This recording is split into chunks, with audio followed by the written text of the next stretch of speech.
자, 오늘 나눌 하이델베르그 유리 문답 보겠습니다. 문답 내용은 55분입니다.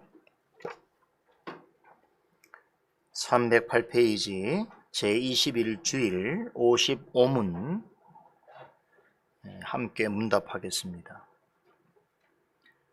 55문 성도의 교제를 당신은 어떻게 이해합니까? 첫째, 신자는 모두 또한 각각 그리스도의 지체로서 주 그리스도와 교제하며 그의 모든 부요와 은사에 참여합니다. 둘째, 각 신자는 자기의 은사를 다른 지체의 유익과 복을 위하여 기꺼이 그리고 즐거이 사용할 의무가 있습니다. 이제 우리가 지난 몇 주 동안 연속해서 하이델베르그 유리 문답 21주일에 54문 내용을 중심으로 해서 교회에 대해서 배웠습니다. 교회가 너무 중요하기 때문에 하이델베르그 유리 문답에서 한번 언급되는 부분이지만 우리가 조금 더 자세하게 또 함께 생각해 보는 시간을 가졌습니다. 자, 우리가 교회에 대해서 무엇을 믿고 고백해야 하는가 라고 하는 건 대단히 중요한 건데, 이제 그것을 우리가 고대 신조인 사도신경과 니케아 콘스탄티노플 신경, 구체적인 내용으로는 거룩한 공예를 믿사오며 라는 말과 하나의 거룩하고 보편적이고 사도적인 교회를 믿사오며 라고 하는 말 속에 담겨져 있는 교회에 관한 성경적이고 신학적인 의미를 우리가 숙고해 보았지요. 자, 이어서 오늘 살펴볼 내용은 거룩한 공예와 성도의 교통과 그러죠. 성도의 교통, 사도신경에 다음으로 언급되는 것이 바로 성도의 교통인데요. 자, 우리가 고백하고 있는 사도신경에는 성도의 교통이란 말로 번역이 됩니다만 요즘 이제 이 교통이란 말은 많이 사용하지 않죠. 교통이란 말보다는 교통 그러면 교통수단 이런 생각이 더 많이 들고, 교통이라고 하면 뭘까요? 뭐 교제 혹은 사귐 뭐 이런 말로도 표현되지요. 새로 번역된 사도신경을 보니까 성도의 교제란 말로 번역이 되어 있고, 또 우리가 지금 보고 있는 하이델베르그 유리 문답에서도 성도의 교제라고 그렇게 표현되어 있습니다. 자, 그런데 교제란 말이 참 좋죠. 그럼에도 사실은 좁은 의미로만 생각하면 좀 한계가 있어요. 보통 우리가 교제라는 말을 사람들 사이에서의 어떤 만남이나 사람끼리의 어떤 사귐 이런 정도로 생각을 하곤 하기 때문에 이 성도의 교통이라고 하는 의미 속에 담겨 있는 좀 더 깊은 의미를 우리가 생각하지 못할 수도 있다는 염려가 조금 있는 것이죠. 그래서 보통은 이제 우리가 교제라고 하는 말은 사람이 서로 만나서 사귀고 나눔을 갖는 것에 좀 주안점을 두고 있다면, 교통이라고 하는 말은 서로의 마음과 뜻을 내통하는 그런 쪽에 조금 더 강조점을 두고 있는 것이 아닌가 하여서 전 개인적으로는 교제라는 말보다 교통이라는 말이 조금 더 우리가 고백하는 내용에 좀 가깝다는 생각이 듭니다만, 그럼에도 불구하고 지금은 이제 교제란 말을 보편적으로 사용하니까 여러분들이 이 말에 담겨 있는 의미가 무엇인지를 좀 이해하고 분별한다고 한다면 어느 표현을 사용해도 괜찮겠다 생각이 드는 거죠. 그래서 오늘 여러분들에게 제가 교통이나 교제란 말을 이렇게 혼용해서 말씀을 드려도 같은 의미로 여러분들이 이해하시고 받으시면 좋을 것 같습니다. 자, 그런데 또 요즘에 교통이라는 말보다 우리가 흔히 사용하는 말이 있어요. 혹시 뭔지 아세요? 소통이란 말을 하죠. 영어로 communication. 이 communication은 말은 이제 우리 일상어가 돼버렸죠. 그렇죠? 마치 한국말처럼 우리가 사용해야 하는 그런 말인데요. communication이 너무나 중요하다. 공감하죠? 커뮤니케이션이 되느냐 안 되느냐에 따라서 여러분 관계가 유지되고 회복될 수도 있고, 관계가 깨어지고 또 서로 돌아설 수도 있고요. 커뮤니케이션에 따라서 가정과 사업과 나라의 운명도 결정될 수 있는 것이죠. 커뮤니케이션이 잘 되는 부모와 자식 간의 자식, 또 부부 사이 더할 수 없이 좋지요. 그런데 반대로 커뮤니케이션이 잘 안 되는 부부, 부모 자식 간 이 사이는 사실 하늘과 땅처럼 차이가 큽니다. 소통을 잘하느냐 못하느냐 하는 것은 굉장히 중요한 것이죠. 그래서 요즘에 그 소통의 기술에 대해서 배우려고 하는 사람들이 상당히 많아요. 이제 찾아보시면 아시겠지만 이렇게 사람들과 소통하는 법, 커뮤니케이션 하는 법 이런 것들에 관심이 있는 우리 청년들도 직장 들어가려면 뭐부터 해야 돼요? 면접관하고 소통해야 되잖아요. 그래서 이런 소통의 기술이 되게 필요하다는 걸 알게 되고 장사하는 분들도 만나는 고객하고 소통이 필요한 부분이 있죠. 모두에게 소통이 필요한 것이죠. 바야흐로 이제 대한민국이 이제 대통령 선거라고 하는 중대한 그런 우리나라의 장래를 결정하는 중대한 선거가 다가오는데 결정적으로 전 누가 될 줄 압니다. 국민하고 소통을 잘하는 사람이 되겠죠. 그러니까 소통이 그만큼 중요한 거예요. 대통령도 국민하고 얼만큼 소통을 하느냐라고 하는 게 중요한 관건이지요. 자, 이러한 소통을 교회적인 용어로 치환시킨 것이 바로 성도의 교통이나 성도의 교제라는 말이죠. 자, 기본적으로 우리가 소통 없이 살아갈 수 있을까요? 요즘에 그런 사람도 있다고 합니다만 혼자만 이렇게 지내는 걸 좋아하는 사람도 있다고 합니다만 그렇다 할지라도 소통이 없이는 정상적인 생활을 할 수가 없는 것이죠. 하나님의 백성들도 소통이 되게 중요합니다. 자, 왜 그런가 하면 우리가 모여있는 교회는 기본적으로 사람의 모임이지요. 다시 말하자면 어떤 점에서는 성도들의 사회라고 말할 수가 있고 믿는 자의 공동체라고 말할 수 있는 것이죠. 그러니까 믿는 자들의 커뮤니티예요. 그렇죠?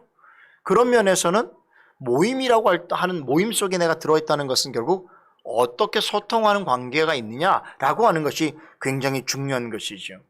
사회와 공동체를 이루고 살아가는 데 있어서 소통보다 중요한 수단은 없어요. 모든 게 다 소통으로 되어집니다. 말만 소통이 아니잖아요. 글로도 소통이고 감정으로도 소통하는 거잖아요. 소통 없이는 살아갈 수 없어요.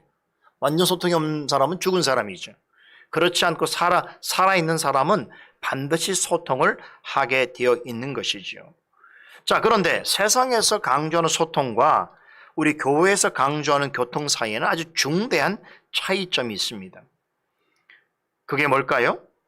여러분, 성경과 우리 신조에서 강조하는 이 소통이라고 하는 것은 오직 그리스도를 믿는 자들만의 경험할 수 있는 아주 독특하고 또 신비롭게까지 한 소통입니다.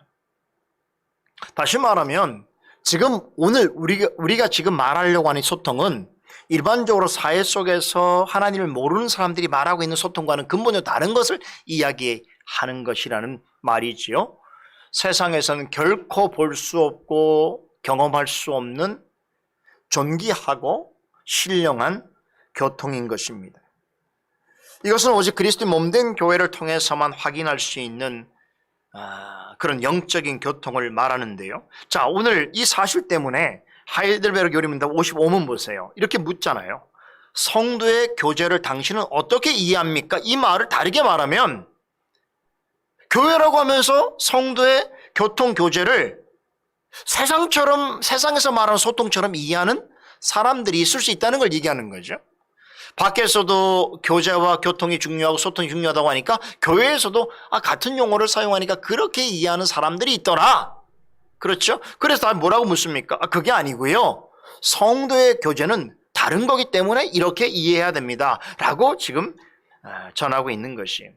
다시 말해서 교회 안에서 성도들과의 교통을 세상에서의 그런 소통 정도로 이해하는 것은 여러분, 이거는 아주 치명적이에요. 아주 큰 잘못입니다. 그런데 많은 사람들이 교회를 잘 모르다 보니까 교회를 열심히 다니면서도 교회에 대해서 잘 모르는 이들이 있다 보니까 그런 분들은 사실 교회 안에서의 성도의 교통을 어떻게 이해합니까? 교회 밖에서 사람들이 말하는 교통하고 거의 교제와 비슷한 방식으로 이해하죠. 교회에 다니는 사람끼리 서로 모여서 만남을 갖고 밥 먹고 이야기하고 또 같은 취미 생활을 하고 이런 거 있죠. 이런 걸 성도의 교제라고 말합니다. 그래서 우리 교제 한번 합시다. 그럼 어떻게 하는 거예요? 대부분 교제 한번 합시다. 그럼 교회를 떠나서 밖에 가서 이제 무슨 모임을 갖는 그거를 또 성도의 교제 이렇게 생각하는 거죠. 물론 넓은 범위에서는 그것도 어떤 성도 사이에 소통하는 방식이니까 교제가 아니라고 말할 수는 없겠지만, 그러나 그런 것이 성도가 말하는 성도의 교제의 어떤 본질적인 모습이라 이렇게 생각하는 건 아주 큰 문제라는 거예요. 그래서 그런 잘못된 인식이 있을까 봐서 오늘 하이델베르그 요리문답을 작성한 신학자들이 뭐라고 말합니까? 성도의 교제를 당신은 어떻게 이해하고 있습니까? 이렇게 묻는 거예요. 세상적인 방식으로 성도의 교통을 이해하면 안 된다. 이제 이것을 전제하고 있는 그런 역설적 의미를 가진 물음이라 볼 수 있겠죠. 자, 우리가 이 물음에 이제 답하기 전에 먼저 기억할 것이 있는데, 이 질문은 앞서 53문, 54문하고 연결되어 있다는 거. 53문에 보세요. 우리가 성령을 믿어야 한다는 것을 말하고, 54문에서는 거룩한 교회를 믿어야 한다라고 고백을 하지요. 자, 이어서 55문에서 이 고백을 믿음으로 받아들이는 사람에게 있어서 뭘 말하는 거예요? 또 하나 믿어야 될 걸 말하죠? 바로 성도의 교통, 성도 간의 교제를 말하는 것입니다. 자, 이 말이 왜 중요하냐면요. 여러분 보세요. 성령과 교회를 믿는 것과 성도의 교통을 믿는 것에는 분리할 수 없는 하나의 신앙이라는 거예요. 통으로 보아야 한다는 것이에요. 그렇죠? 그러니까 성령을 믿고 교회를 믿는데 성도의 교통은 없어. 이렇게 말하는 건 이거는 어불성설이에요. 이거는 넌센스예요. 자, 그러면 성경과 신조에서 가르치는 성도의 교통, 즉 성도의 교제는 무엇을 의미하는 것인가? 오늘 55문에서 이 내용을 잘 설명해 주고 있습니다. 자, 우리가 성도의 교통이나 성도의 교제라는 표현을 대할 때에 자, 먼저 머릿속에 한 가지 늘 떠올려야 될 이미지가 있습니다. 혹시 뭔지 아세요? 십자가예요, 십자가. 머릿속에 십자가 한번 떠올려 보세요. 자, 십자가 우리 그림 그릴 수 있죠? 이제 수직선이 하나 있고 수평선이 있고 교차하는 거죠? 그렇죠? 이 순서도 중요해요. 보통 어떤 사람들이 이렇게 또 수평으로 긋고 수직으로 긋기도 하는데, 오늘 우리가 나눠야 될 십자가는 먼저 순서가 있어요. 항상 위에서 아래로 수직으로 한번 긋고, 그 다음에 한쪽에서 한쪽으로 수평으로 긋는, 이것이 십자가로 생각을 해보십시다. 왜 이게 중요하냐면 말이죠. 자, 성도에게 있어서는 두 가지 종류의 교통이 있다는 거예요.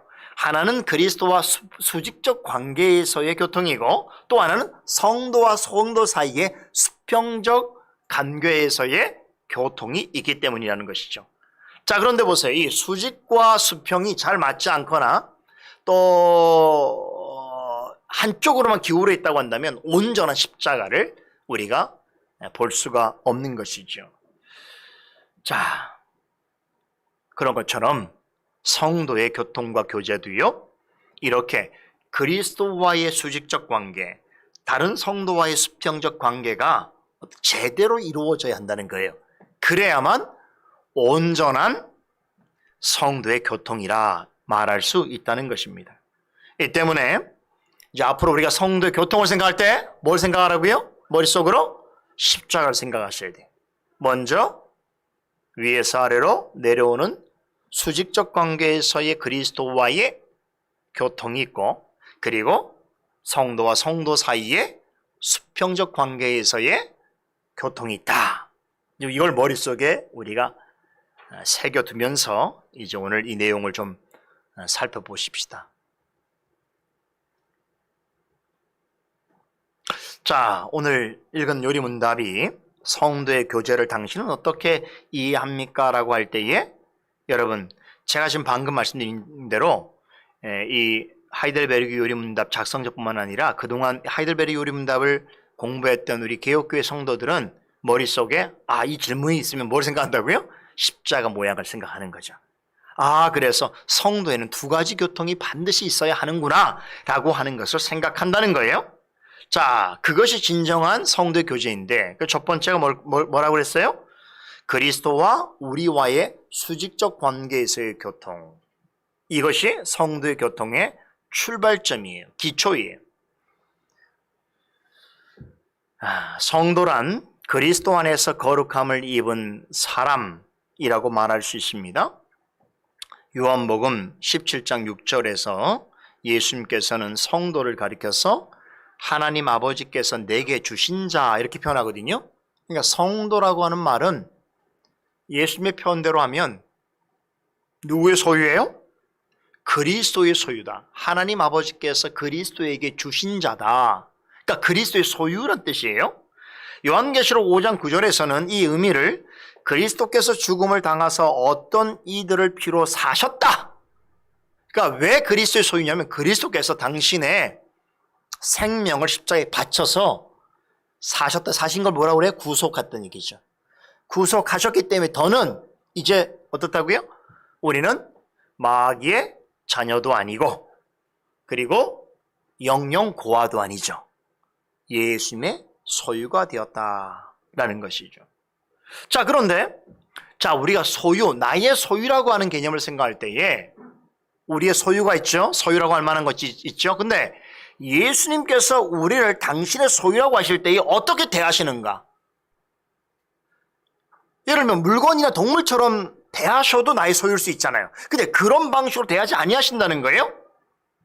이게 참 중요한 거예요. 우리는 우리의 소유물을 우리가 어떻게 대하느냐 했을 때 그 대상에 따라 다르잖아요. 예를 들면 어떤 사물이 있다고 생각해 보세요. 그런 것을 다룰 때 나의 소유라고 할 때 우리는 어떻게 다루느냐 우리는 생각이 있잖아요. 근데 예수님께서 우리를 당신의 소유라고 할 때 어떻게 대하시냐면 베드로전서 2장 9절에 보면 이렇게 말해요. 오직 너희는 택하신 족속이요 왕같은 제사장들이요 거룩한 나라요 그의 소유된 백성이라고 말씀하셔요. 엄청난 거죠. 그러니까 고대 시대에는 돈으로 주고 사면 노예를 돈으로 주고 사잖아요. 그럼 내 것이 됐으니까 이 노예는 물건처럼 다뤄도 되는 거죠. 그런데 예수님은 아니 자신의 목숨을 주고 구속하여 산 대상을 가리켜서 너희는 택하신 족속이요 왕같은 제사장이요 거룩한 나라요 하나님의 소유된 백성이라고 할 정도로 이렇게 존귀한 존재로 대우하신다는 게 큰 놀라요. 그런 면에서 이제 그리스도는 정말 신적인 인격성을 가지고 계실 뿐만 아니라 그것을 우리에게 드러내시는 분이시죠.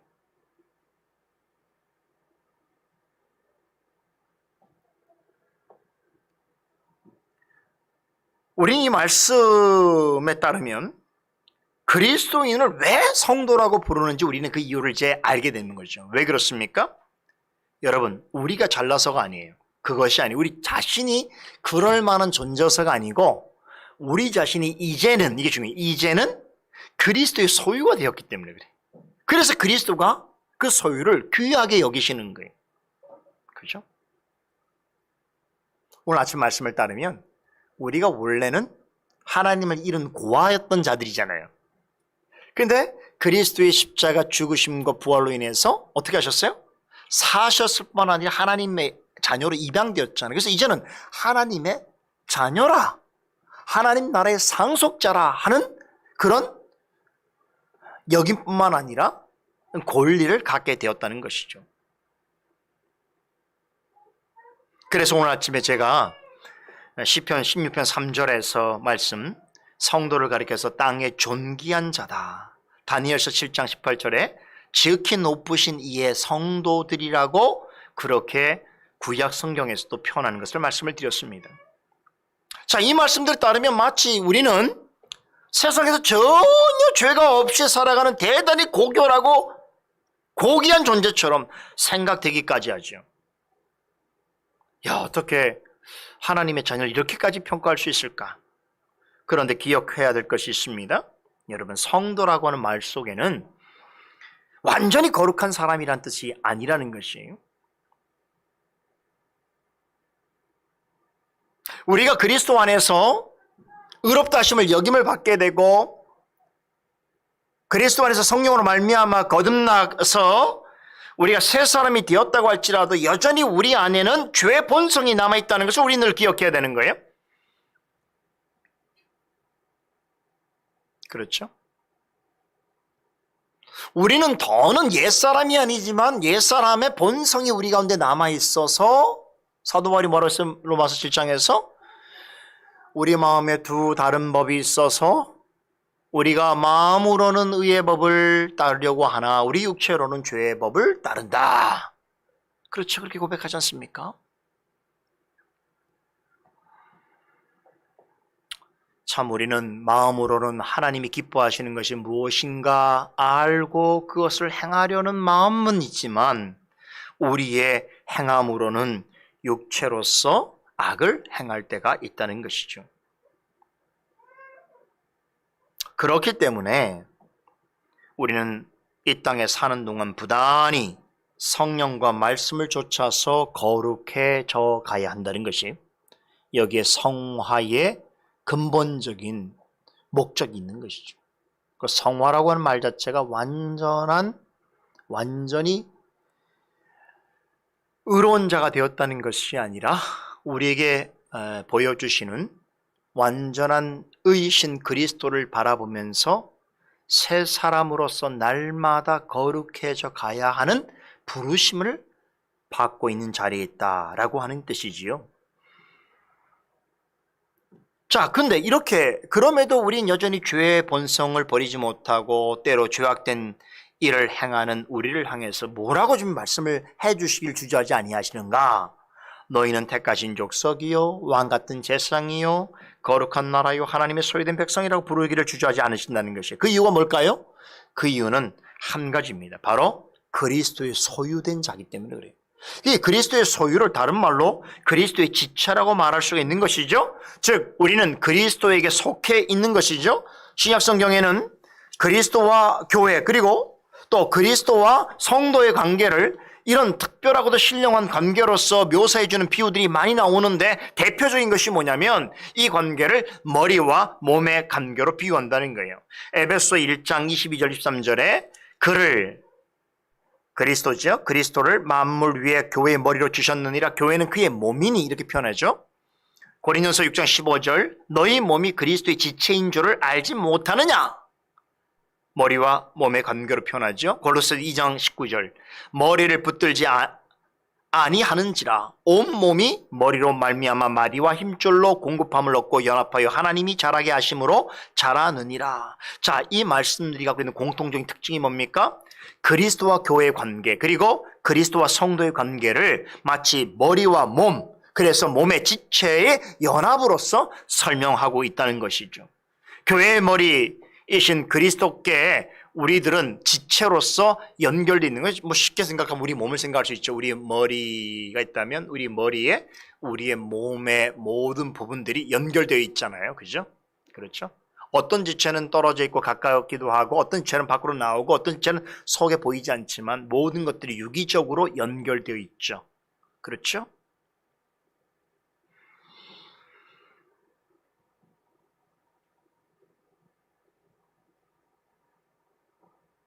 이렇게 교회와 성도는 머리 대신 그리스도와 연합되어 있어서 그 생명의 주이신 그리스도로부터 공급해 주시는 은혜와 능력으로 인하여 그 생존이 가능한 것이죠. 목과 분리되어 있는 몸을 우리는 생각할 수 없죠. 그건 죽은 것이지요. 그렇죠? 자, 또 한 가지 그리스도와 교회, 그리스도와 성도와의 관계를 묘사해 주는 대표적인 비유가 있는데 그것이 바로 나무와 가지의 비유죠. 요한복음 15장에 나오는 대표적인 포도나무와 그 가지 비유죠. 예수님께서 이렇게 말씀하셨어요. 나는 포도나무여 너희는 가지니 저가 내 안에 내가 저 안에 있으면 이 사람은 과실을 많이 맺나니 나를 떠나서는 너희가 아무것도 할 수 없음이니라. 나무로부터 떨어져 있는 가지 보셨지요? 그리고 어떤 이유 때문에 많이 상해 있는 가지 보셨지요? 결코 과실을 맺을 수가 없습니다. 가지는 반드시 나무와 연결되어 있어야 하며 또 한 가지는 그 연결된 상태에서 나무로부터 영양분과 생존에 필요한 것들을 공급받아야만 그 가지의 열매가 매어 달리는 것이죠. 참 이런 걸 보면 성경에 이렇게 그리스도와 교회, 그리스도와 성도와의 거룩하고 신령한 관계를 우리에게 설명해 주실 때에 우리가 이렇게 일반적으로 알고 있는 어떤 자연의 어떤 것들, 자연 속에 있는 것들, 또 그 자연에 있는 일반적인 진리로서 이렇게 설명하고 있다는 것은 대단히 참 탁월하고 놀라운 그런 묘사라고 생각할 수 있어요.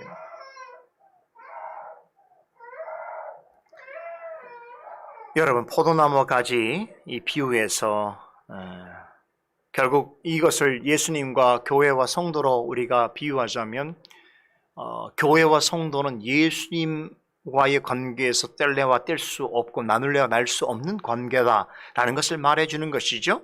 그래서 사도 바울이 로마서 8장 마지막 절에서 뭐라고 얘기했냐면 그 무엇도 우리를 우리 주 예수 그리스도 안에 있는 하나님의 사랑에서 끊을 수 없느니라라고 단언할 수 있었던 것이 뭐냐면 우리는 영적으로 그렇게 연결되어 있고 연합되어 있는 관계이기 때문이죠. 그것은 누구도 끊을 수가 없어요. 여러분, 우리가 살면서 맺게 되는 육체적 관계는요, 육체적 관계, 육체적 소통하는 대상은 언젠가는 끊어지게 돼 있습니다. 오늘 아침에도 잠깐 말씀드렸습니다만 우리 다 사랑하는 부모님들이 있잖아요. 아무리 사랑해도 여러분 언젠가는 헤어져야 돼요. 내가 지금 아무리 사랑해도 50년, 100년 가기 어려워요. 그렇잖아요. 그래서 물론 이제 우리 믿는 사람들은 천국에서 영원히 보겠지만 다른 면에서 이 세상에서 유일하게 한 번 사는 삶 속에서 만나서 사랑하는 관계를 유지하는 사람과는 그때가 가장 좋은 기회예요. 더는 기회가 없어요. 그러니까 사랑하면서 사십시다. 그런 생각하면 사랑하면서 살아야 되는 거 아니겠어요? 그죠? 부모님들 관계도 그래요. 뭐 이것저것 사람이 살다 보면 여러 가지 인간적인 일들도 인해서 좀 불편하고 또 힘이 들고 또 섭섭하고 괴로운 일들도 있지만 그걸 극복할 방법이 있어요.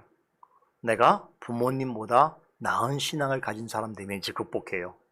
그래서 옛날에는 부모님한테 한량없이 받기만 하다가 이제 넉넉하게 줄 수 있는 입장이 되면 다 이해가 돼요.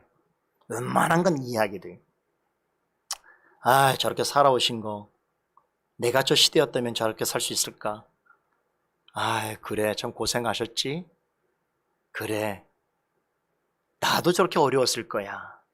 이렇게 하면서 이해를 하게 되는 거예요. 근데 꼭 왜 마찰이 있냐면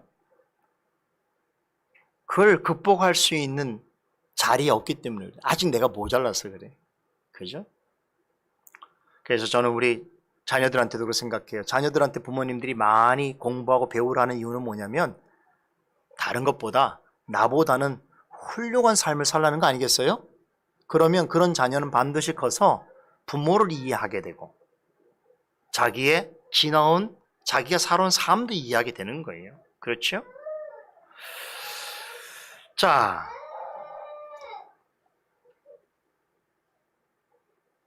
살아서 우리가 아무리 좋은 관계를 나누는 사이라도 여러분 교통이라고 하는 건 교제라는 것은 한계가 있습니다. 그러나 예수님과 우리의 사이의 교제는 그렇지가 않아요. 본질적으로 영적이고 신령한 관계이기 때문에 이 관계만큼은 영원한 교통이라는 것이 가능하다는 거지. 살았을 뿐만 아니라 죽어서도 영원토록 주님과 교통할 수 있다는 것이죠. 그래서 요한복음 15장에서 포도나무 비유를 언급하시기 전에 예수님께서 제자들에게 뭐라고 하셨냐면 내가 아버지 안에 너희가 내 안에 내가 너희 안에 있는 것을 너희가 알리라. 오늘 본문 말씀이네요. 이렇게 말씀하셨어요.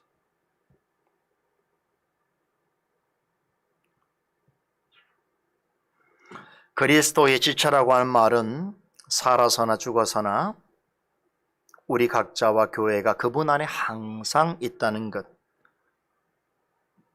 그러므로 그분과의 영원한 교통이 계속되어진다는 것. 그 사실을 오늘 오전에 예수님께서 요한복음 본문 통해서 뭐라고 말씀하셨어요? 내가 너희를 고아와 같이 버려두지 아니하고 내가 너희에게로 지금 오리라 그랬어요. 예수님 지금 우리에게 오시는 거예요. 항상 예수님은 지금 우리에게 오시는 분이에요. 누굴 통해서? 성령을 보내셔서 우리에게 오시는 거예요. 오늘 우리가 오전에 성찬했잖아요. 그러니까 그런 생각을 하면 참 성찬이 의미가 다르죠. 예수님께서 이것을 행하라고 하시면서 내가 너희와 함께하고 임마누엘로 하겠다는데 어떻게 그걸 하신다는 말씀이냔 말이에요. 그러니까 우리 이런 말씀을 통해서 제대로 깨닫게 되면 우리가 물리적이거나 육체적인 방식이 아니라 예수님께서 당신의 진리의 영이시여 보혜사인 성령을 통해서 일찍이 성찬을 제정하시면서 약속하신 그 모든 언약의 약속들을 말씀으로 친히 깨닫게 하시고 이끌어 주시고 알게 하셔서 예수 그리스도의 영이시여 하나님이신 성령을 통하여 우리에게 모든 것들을 받아 누리게 하신다는 거예요. 그래서 우리 개혁자들이 말한 것처럼 성찬은 영적 임재라고 하는 것이 옳은 주장인 것이 성경적인 주장인 거죠.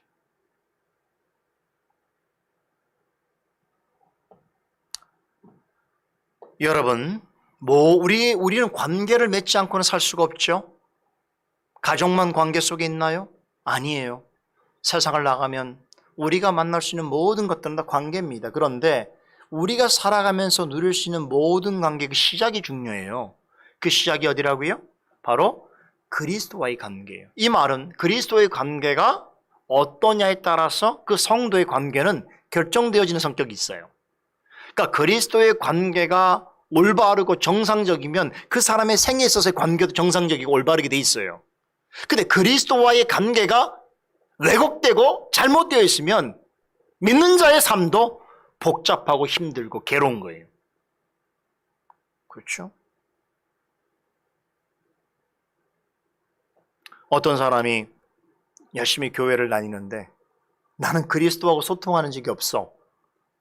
나는 예수님과 교제하는 거 어떻게 교제하는지 모르겠고 교제는 난 없어. 이렇게 생각한다면 그 성도의 삶은 안 봐도 뻔해요. 그런데도 막 영적인 기쁨과 소망과 즐거움 이런 것은 이건 없어요. 이건 불가능한 일이에요.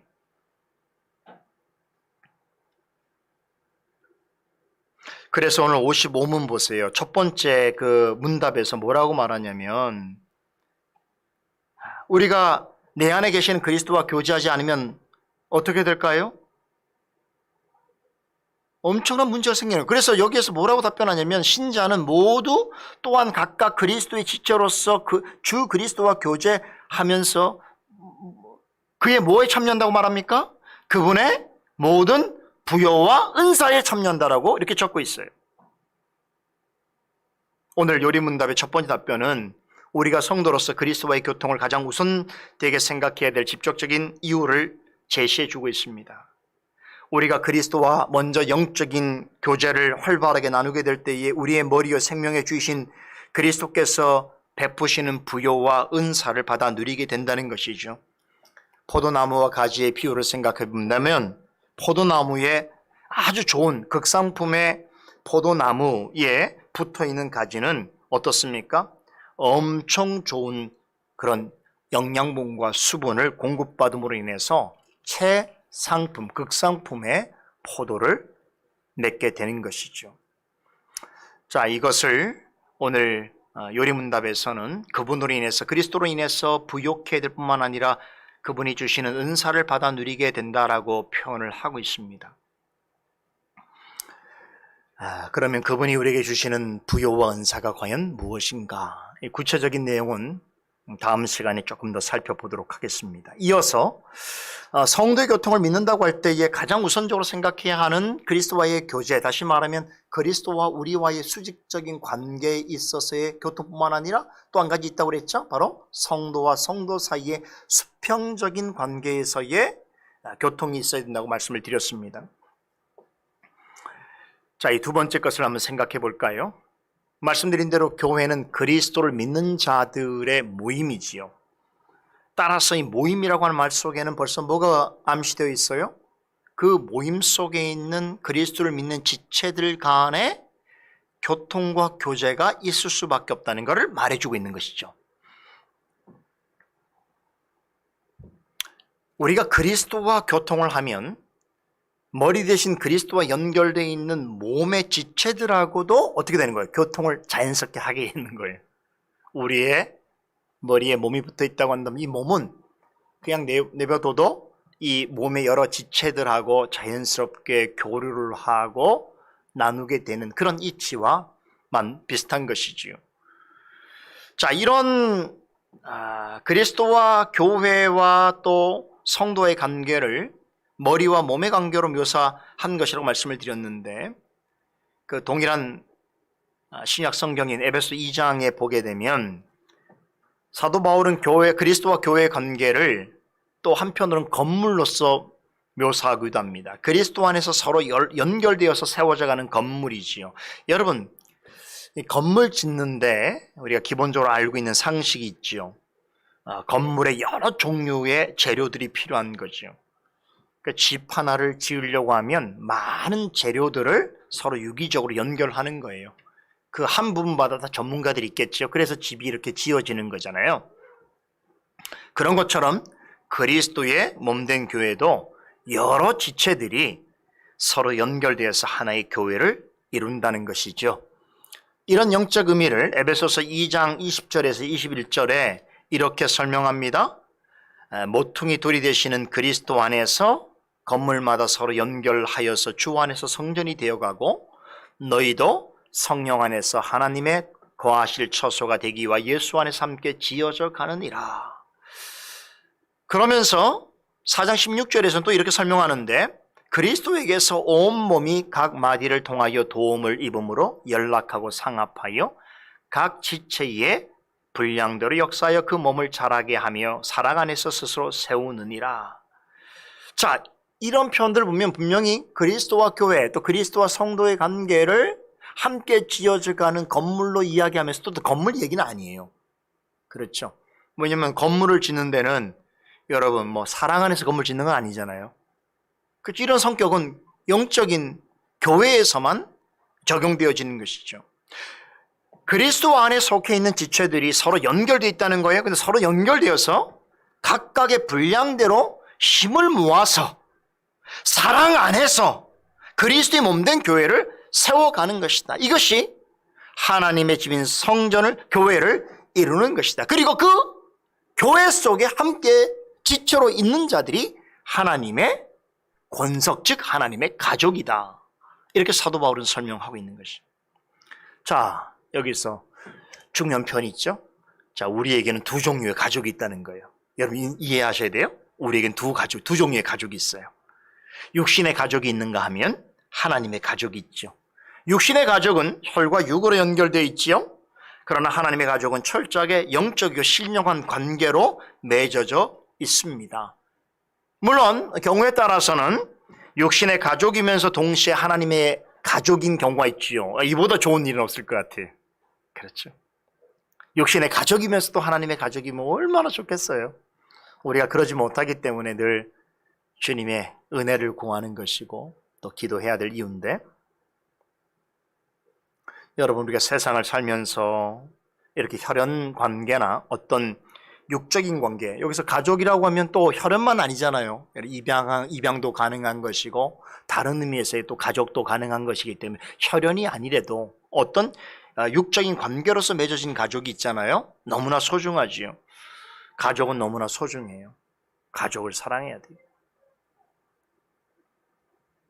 그런데 우리 그리스도인들에게는 또 다른 차원의 좀 더 다른 방식으로 더 소중하고 가치 있는 가족이 있다는 것을 우리는 기억해야 됩니다.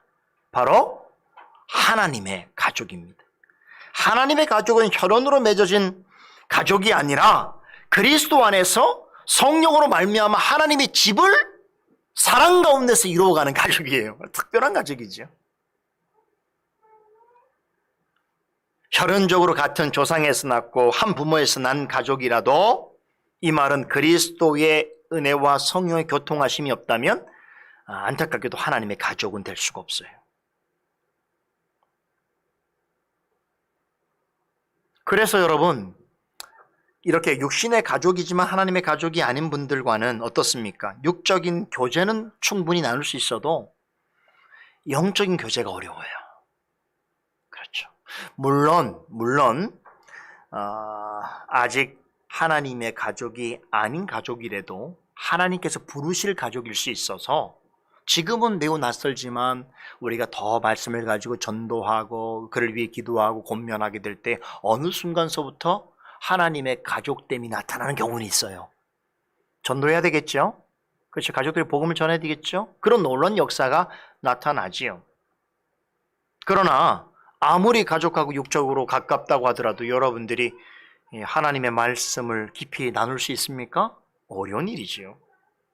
육적인 가족과 하나님의 가족 간엔 이런 차이가 분명히 있습니다. 자, 그런데요, 생각해 본다면 세상에서는 하나님의 가족이라 할 만한 그리스도인들이 많겠지요. 그러나 현실적으로 우리가 하나님의 가족이라고 하는 사실을 인식하고 경험하며 교통을 나누는 사람들은 어디 있습니까? 지교회에 있는 거예요. 지교회. 물론 우리가 교회 밖에서도 하나님을 믿는 사람들은 하나님의 가족이라고 우리가 말할 수 있지만 현실적으로 정말 교통을 나눌 수 있는 가족은 하나님께서 영역을 우리가 다시 말해 하나님이 우리로 하여금 발이 있는 사람은 세계 어디를 갈 수 있도록 하셨지만 우리의 삶의 지경은 정해주셨잖아요. 대한민국 그 동네 이렇게 정해주셨잖아요. 우리 대한민국에 수없이 많은 교회가 있지만 우리로 하여금 양육해 하시기 위해 솔리데오 글로리아 교회 우리를 모으게 하셨잖아요. 그런 것처럼 우리가 속해 있는 지교회야말로 우리가 하나님의 가족임을 정말 현실적으로 관계적으로 체감할 수 있는 바로 현장인 것이죠. 그래서 우리는 이 교회를 통해서 우리가 한데 이렇게 부름받은 우리가 육적인 가족도 아니고 서로 혈연이 섞인 것도 아니지만 그럼에도 불구하고 하나 그리스도 안에서 한 형제 자매가 되었구나라고 하는 것을 깨닫게 되는 것이. 그래서 우리가 지상에 속해 있는 동안 성도들은 육적인 가족과는 전혀 다른 방식으로 교제를 나누지요. 오늘 성찬이 그런 거예요. 여러분 아무리 여러분들이 사랑하는 가족이라도요, 오늘 여러분들 그 가족이 근데 예수님을 믿지 않아요. 아직 하나님 몰라요. 그런 가족이 교회 왔다 그래서 우리 어느 성도님의 참 사랑하는 가족이니까 성찬 참정하세요 이렇게 할 수 있어요? 못하는 거란 말이에요. 그렇죠? 그 얘기는 여러분 그리스도 안에서 성령으로 말미암아 이루어지는 참된 성도 간의 교제는 같은 신앙과 같은 믿음을 가진 같은 고백을 가진 자만이 누릴 수 있는 것이. 이게 엄청난 특권이에요. 그래서 이런 교제가 이루어지는 대상이 바로 우리 지교회 안에 있는 거죠. 그리스도 안에서 한 형제자매가 돼서 사랑 안에서 그리스도의 몸된 교회를 지금 우리가 세워가지 않습니까? 이 속에서 우리는 그리스도 안에 성령으로 말미암아 매우 특별하고 신령한 교통을 나누게 되어지는 것이죠. 그런데 55문의 두 번째 답변에 따르면 교회 머리신 예수님께서는 성도와 성도 사이에 이루어진 이 특별하고도 신령한 교제를 위해서 성도 각자에게 뭘 주신다고 그럽니까? 은사를 주신다고 그래요. 한 몸에 많은 지체가 있는 것처럼 교회로 부르심을 받은 성도들에게도 각각의 다양한 은사와 다양한 직분을 주십니다. 여러분 은사론에서 핵심이 뭔지 아세요? 하나님이 한 사람에게 모든 걸 주지 않으신다는 거예요. 자, 그 이유는 조금 이따 말씀드릴게요. 하나님이 한 사람에게 모든 은사 주지 않으셔요. 다 각각의 필요하고 맞는 은사를 주시는데 목사와 장로 집사에게는 그에 걸맞는 은사를 주시고 장성한 자면 장성한 대로, 여린 자면 여린 대로, 남자면 남자대로, 여자는 여자대로, 강한 자는 강한 자로, 또 약한 자는 약한 대로 각자에게 부여와 은사를 베푸시는데, 여러분 이 내용이 고린도서 12장에 잘 나와 있지요. 여기 보면 사도 바울이 그리스도 안에서 형제 자매된 성도들 각자에게 주시는 다양한 은사와 그것을 주시는 이유들을 밝히는데요. 이 부분만 잠깐 살펴보고 마치겠습니다. 우리 고린도전서 12장 다 보세요. 고린도전서 12장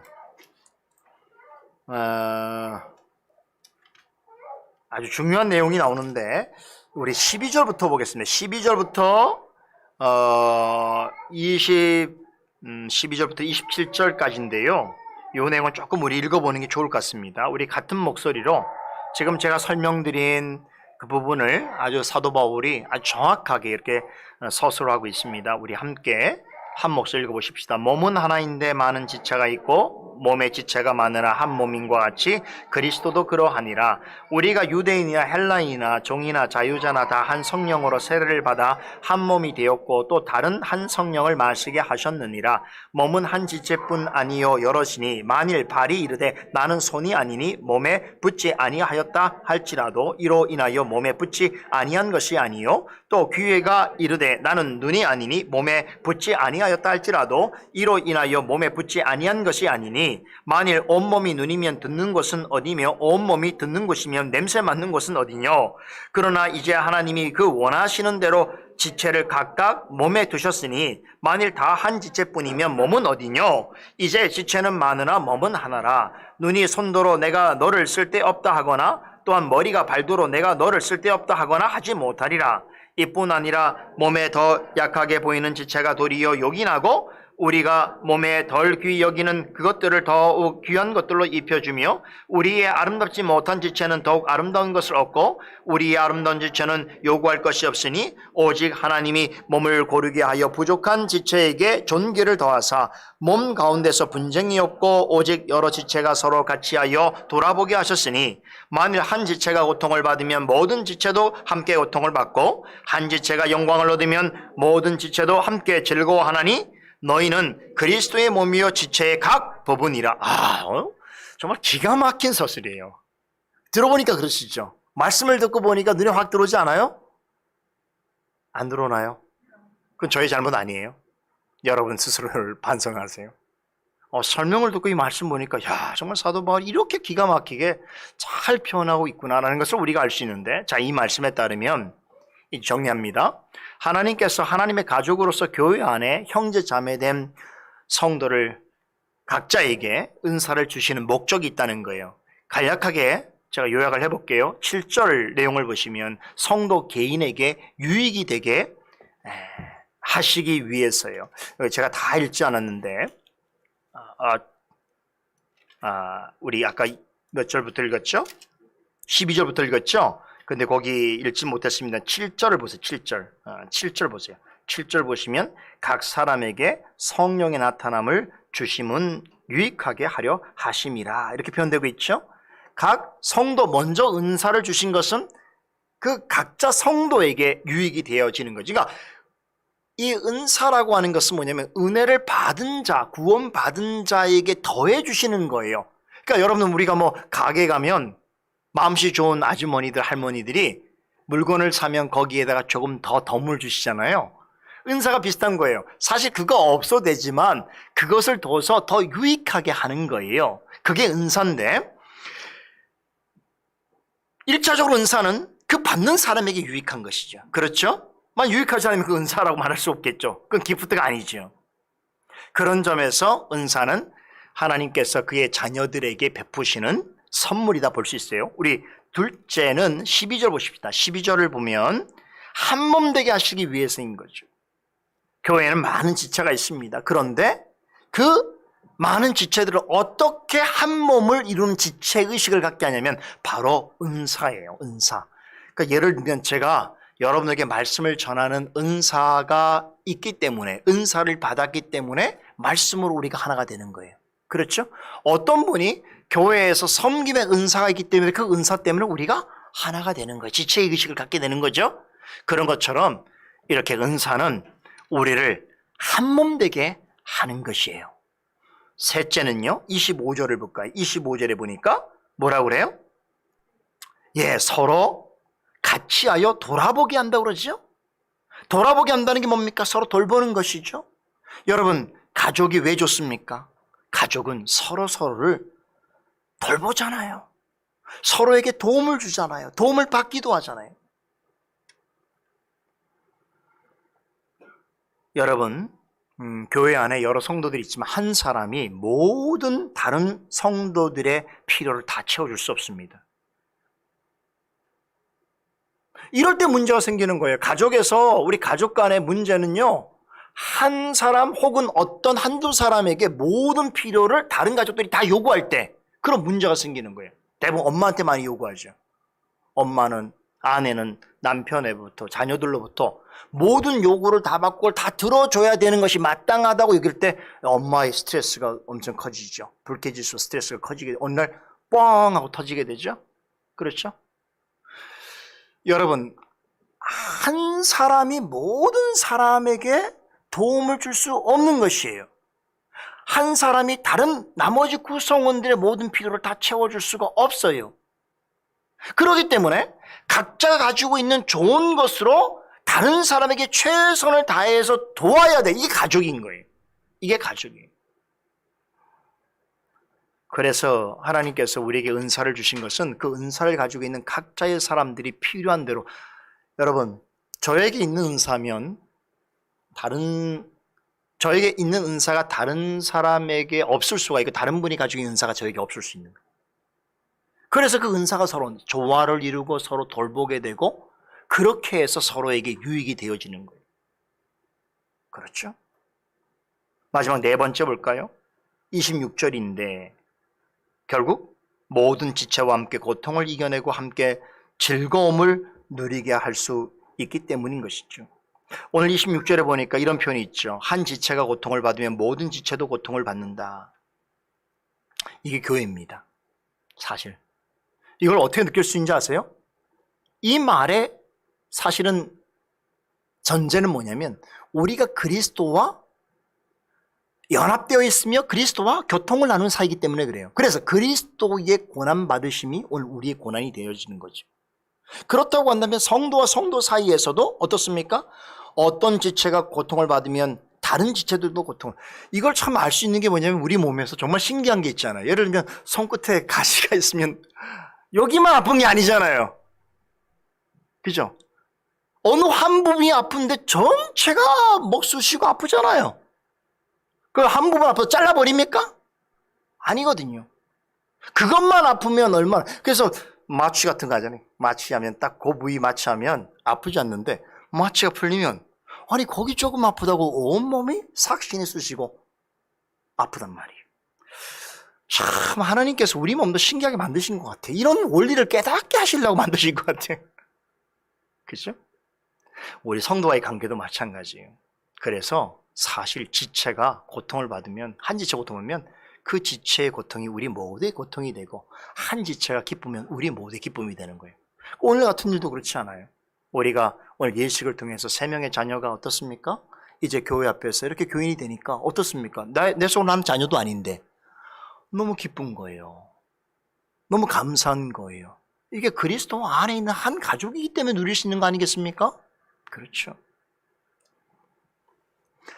여러분을 신방하면서 여러분들의 가정에 어려운 얘기를 들으면 그날 밤에는 제가 잠을 못 자는 거죠. 그렇다고 얘기 안 하시면 하지 말라는 얘기 아니에요. 그게 뭐냐면 성도이기 때문에 한 지체이기 때문에 갖는 마음이죠. 너무나 자연스러운 거예요.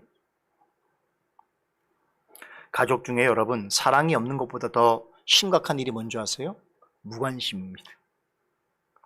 사랑이 없으면 질투라도 있잖아요. 화라도 내잖아요. 근데 무관심보다 무서운 게 없어요. 교회를 같이 다니는데 무관심한 거야. 아무런 관심이 없어. 뭘 하든 말든 고통을 당하든 슬픔을 당하든 기쁘든 좋든 이거는 그리스도의 몸이 지체라고 말하기가 어렵지죠. 그런데 이런 일을 통해서 어떻게 됩니까? 우리가 이런 교통을 통해서 하나님께 영광을 돌리게 되는 것이. 자, 이런 목적에서 오늘 하이델베르 요리문답에서는 각 신자는 자기의 은사를 다른 지체의 유익과 복을 위하여 기꺼이 그리고 즐거이 사용할 의무가 있다라고 밝히고 있습니다. 여기서 의무란 말은 의무감이란 뜻이 아니에요.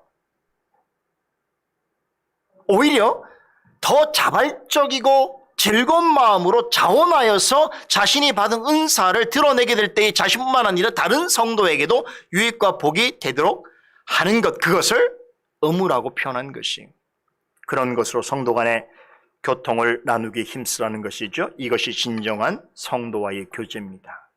오늘 서론적으로 여기까지 말씀을 드리고 다음 주에 이 성도의 교제에 관한 좀 더 구체적인 실상을 우리가 살펴보도록 하겠습니다.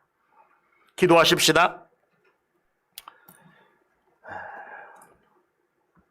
참으로 사랑과 은혜가 풍성하신 하나님, 우리의 삶의 모든 여정과 삶의 방식과 그 가운데서 겪고 또 고민하고 갈등하고 괴로워하는 모든 일들을 다 하셔서 하나님께서 우리를 주님의 몸된 교회로 불러주셔서 그 모든 일들에 대하여 주님 앞에 주님께서 성령을 통하여 말씀으로 증거하시는 그 교훈들 앞에 그것들을 올바르게 생각하고 또 자리를 잘 잡게 하심으로 다시금 하나님께서 우리에게 바라시는 삶이 어떤 것인지를 잘 알게 되어지며 또 우리를 교회로 부르신 하나님의 기쁘신 그 뜻이 무엇인지를 깨달아 알게 하심을 감사드립니다. 그리하여서 다시금 우리를 우리의 삶에 또 살아가야 될 자리로 보내시고 그 속에서 또 하나님의 사람으로서 구별된 그런 삶과 또 그것을 통해서 나타나는 열매를 하나님께 드림으로 하나님을 영화롭게 뿐만 아니라 하나님과 더불어 기뻐하는 생을 살도록 하시는 줄 믿습니다. 오늘 이 주일을 통해서 우리에게 이러한 귀한 은혜를 허락하셔서 감사를 드립니다. 오전부터 오후 이 시간까지 주께서 우리에게 준비하신 예비해 주신 참으로 좋은 은혜와 복들을 아낌없이 베풀어 주시고 그것을 만끽하고 누리며 또한 즐거움 가운데 우리가 그리스도와 또한 성도들과 교통을 나누다가 이제 모든 시간을 파하고 가정으로 또 저희들 일해야 될 삶의 자리로 돌아가게 됩니다. 그러나 우리를 고아처럼 버려두지 아니하시고 늘 성령으로 우리에게 다가와 주시고 또한 우리와 함께 하시는 줄 믿사오니 또 허락하신 한 주간의 삶 속에서도 그런 주님의 함께 하시는 은혜를 누리고 승리하는 우리 모두가 되게 하여 주시옵소서. 다음 주 주일 다시 만날 때까지 우리 모든 성도들 한 사람 한 사람 지켜주시고 그 삶 가운데 동행하여 주시옵소서. 감사드리며 예수 그리스도 이름으로 기도드리옵나이다. 아멘.